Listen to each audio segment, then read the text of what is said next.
Processing was introduced in BODS platform to address some of the the challenges that we were facing earlier with file validations and so to make information more available to the consumers and to ensure that the right files are tagged as invalid as opposed to like the whole package that gets uploaded or the whole package of files that gets uploaded by any of our users. So today's agenda is for me to just sort of like give you a quick overview of what that actually means, and then sort of you just walk you through. So there is no like as such feature that I will be demonstrating, but I will just sort of take you onto our test portal and then just showcase to you like what that actually means as an output, the output of this file we're processing, how it actually looks and what actually it means and how to interpret it. And then, of course, we'll open the floor for any, questions should you have around, around this topic, anything that you would wish me to cover specifically, or anything that you would like me to repeat as part of, this session. So, so just quickly looking at an overview. So as you're aware that there are three types of data sets that we can upload on bots. We have timetables, AVLs, and fares. Now, on this example, we're looking at timetable and data that's being uploaded. Now, once you have, like for example, decided to like upload a data set onto the bots portal, it goes through a series of validation checks, which we call the PTI validation. So I believe like most of us are familiar with the whole PTI profile that sits that was created by DFT, and then has the data that needs to be uploaded has to sort of follow and adhere to those rules defined in that PTI profile. Now, once the checks are run previously, or what rather, previously, if any of the files didn't sort of pass the check, the entire package or the entire zip folder, the zip folder or the zip version of the files used to get like tagged as invalid, as opposed to the individual files that actually were causing the problem, which what you're looking at up on the top. That was the old way of sort of like calling it out, or rather I would say like sort of like communicating that back to the publisher. But the new way of handling such situations is that it, instead of saying that validation check failed, it says that it has passed, but there are some issues. Now, as you can see, there is a little in this little snapshot. It basically says that there are some files which are non-compliant, and there is a validation report that is generated against it. You can download it from the portal and then review the files that are actually non-compliant. It'll also call out the specific issues or the areas where you need to further investigate, and then of course update the file accordingly and then re-upload it. But at the same time, what it does allow you is to continue publishing the information that's actually compliant.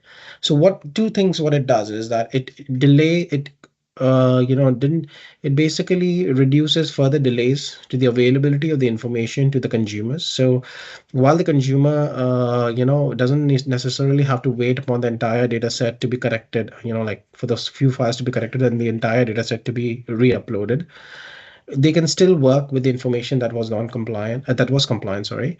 And while the publisher goes back, investigates the information on the non-compliant files, and update and re-upload it.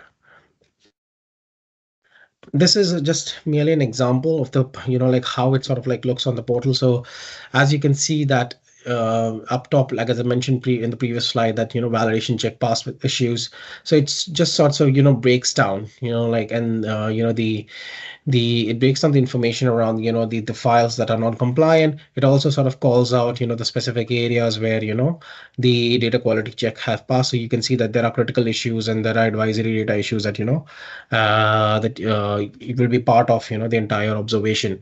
And then you can of course view the data quality report further, look into the specific areas, and then, accordingly address those issues and and then update the data. So this sort of, breaks down the whole publishing process into two aspects. So like how you can manage any non-compliant file, and then while you still continue publishing the data for all the compliant files. Now, I'm just going to quickly skip out of the screen and then just sort of go to the portal real quickly. To apologize, I have been locked out.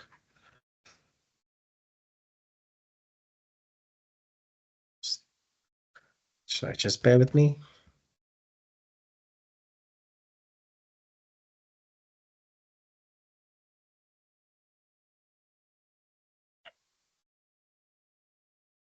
Right. So the snapshot that you were looking at is something, out of this portal. So if you have the publishing rights on the bots, you would see that when you publish an data, there is a table of information available on bots, which basically calls out the different files that were uploaded, which were compliant, non-compliant, and then depending on, like whether, whether a particular package of files have an issue with that have an issue with, compliance, you will that they will be flagged differently in that table of information. And then once you click on it, it'll just open up this sort of, profile, like, data profile page for yourself, which would then call out, okay, the information was published, there appears to be some critical issues with some of the files. Apparently, you can see there is a validation report that, we just saw, on the slide, like a snapshot. You can click on the download validation report. So if I click on it, for example, it will then download the zip version for me. And if I were to open this up real quickly, sorry, just bear with me.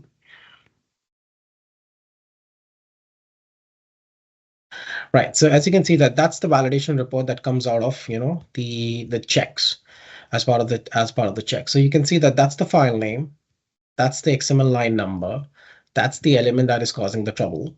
You can also look at the category. So it's just the way that, the XML files are organized or created.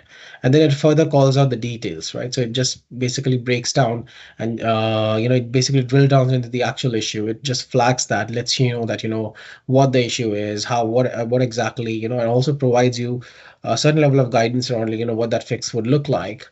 And then, of course, it also provides you with a reference, like, okay, this particular validation check or this particular issue is tied to this section in the PTI profile, and then there's a reference to the documentation as well. So that's the validation report that you will be looking into in order to address any issues with any of the non-compliant files as part of the package. And I'm just going to quickly go back to my slide. So sorry, let me go and bring back to the portal actually. And then of course, you can download the trans exchange file, that you have uploaded. So that will basically download the file for you as well. And then of course you can go ahead, and then once you have made the changes, you can go ahead, like just sort of click on update data set, and you can re-upload the updated file, and then, continue with publishing it to the bots.